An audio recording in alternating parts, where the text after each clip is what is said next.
Я сначала вот сам ныл, не хотел, а потом я пару тренировок походил и все пошло. Когда я меня на соревнования меня взяли первый раз, и я выиграл, и у меня прям вот это чувство открылось, то, что я могу, я это сделаю. Я добьюсь, буду побеждать.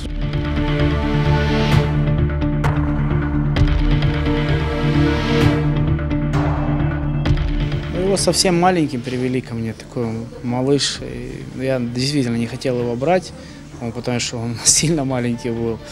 Но мама с папой настояли, мы его взяли. Начали тренироваться. Тренировался он усердно.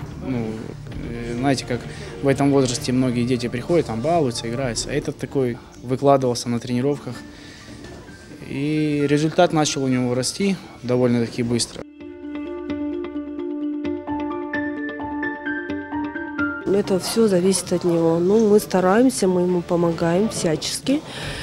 Мы начали, конечно, он был такой, болезненный был мальчик. Это сейчас он спокойно, это только добился сейчас, который он уходит спокойно, может выйти на бой и сделать свое дело. А раньше, конечно, очень сильно нервничал.